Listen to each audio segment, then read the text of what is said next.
नमस्कार, स्वागत है आप सभी का एनएमएफ न्यूज में। मैं हूं आपके साथ शाफनी पटनायक। राम मंदिर में दान चोरी का मामला क्या सामने आया? विपक्ष ने इस कदर शोर मचाया जैसे सारे सबूत गवाह सब इनके पास हो।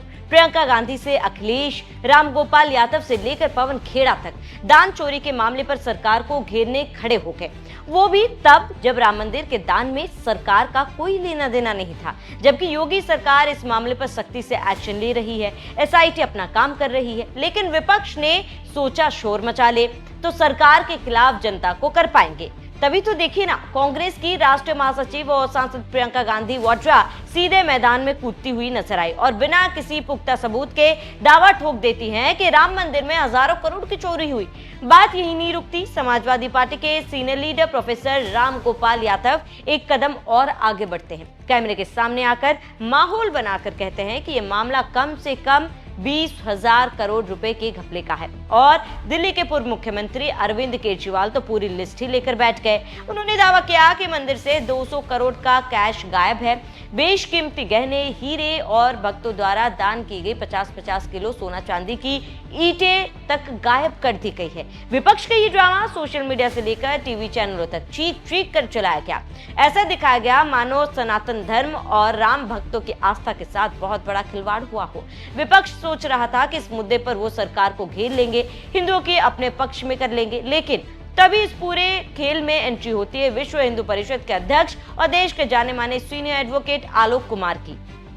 आलोक कुमार ने विपक्ष के इस पूरे प्रोपेगेंडा को एक ही झटके में ध्वस्त करने के लिए अपना ब्रह्मास्त्र निकाल लिया। उन्होंने अयोध्या के डीएसपी और इस मामले के मुख्य जांच अधिकारी आशुतोष तिवारी को एक ऐसी चिट्ठी लिख दी जिसने पूरे विपक्ष के होश उड़ाकर रख दिए। वीएचपी ने इस चिट्ठी में साफ साफ कहा है कि अगर प्रियंका गांधी, अरविंद केजरीवाल और रामगोपाल यादव सार्वजनिक मंचों से हजारों करोड़ सोने चांदी की चोरी के दावे कर रहे हैं तो निश्चित ही उनके पास कोई बहुत बड़ा सबूत होगा। पुलिस को इनसे पूछताछ करनी चाहिए, सबूत मांगने चाहिए, जांच में बहुत सहयोग मिलेगा। प्रोफेसर रामगोपाल यादव जी ने कहा कि 20,000 करोड़ से ज्यादा का घपला है। हमारी तो जानकारी में इतने पैसे वहां आए ही नहीं। प्रियंका जी ने कहा है हजारों करोड़ का चढ़ावा आता है, हमारी जानकारी में नहीं है। अब ये बड़े लोग हैं, पढ़े लिखे लोग हैं, पब्लिक डोमेन में बड़े पदों पे लंबे समय से हैं, तो ये जिम्मेवारी से बोलते होंगे, किसी आधार पर बोलते होंगे। इनके पास में कुछ लोगों ने बताया होगा, कुछ कागज दिए होंगे, कुछ तो भी सामग्री होगी। तो मैंने सोचा कि अगर पुलिस इनसे प्रार्थना करे कि आपने ये बयान दिया है, आपके पास जो कागज है, जो जानकारी है, डॉक्यूमेंट है, गवाह पता है, हमको बताइए, हम सारा उपयोग करके जांच पूरी करेंगे। इसलिए मैंने कहा है, कोई आरोप उसमें नहीं है। इनको पता तो हो गई जो इन्होंने कहा है, तो उसके बारे में पुलिस समझ लेगी। वीएचपी की लीगल टीम ने साफ चेतावनी दी है कि अब वो जमाना गया जब कोई भी आएगा प्रभु राम के मंदिर पर झूठे आरोप लगाकर सनसनी फैलाएगा और पतली गली से भाग लेगा।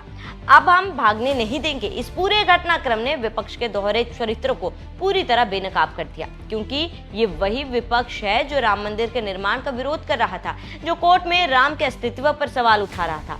जब मंदिर बनकर तैयार हुआ और प्राण प्रतिष्ठा का पावन अवसर आया तो उन्होंने निमंत्रण को ठुकरा दिया, क्योंकि इन्हें डर था कि वहां आने से इनका खास वोट बैंक नाराज हो जाएगा। जो लोग आज तक रामलला के चरणों में शीश नवाते नहीं हैं, जिन्हें राम नाम से परहेज है, वो आज अचानक राम मंदिर के चढ़ावे के लिए छाती पीट रहे हैं। क्यों? क्योंकि इस मुद्दे को उठाएंगे तो शायद हिंदू वोट बैंक को अपने पाले में कर पाएंगे और बीजेपी को सत्ता से हटा पाएंगे। कुल मिलाकर असल में ये दर्द चढ़ावे की चोरी का नहीं, ये दर्द इस बात का है कि राम मंदिर बन कैसे गया और देश का हिंदू एकजुट कैसे हो गया, कैसे हिंदुओं का सीधा वोट बैंक बीजेपी के पाले में चला गया।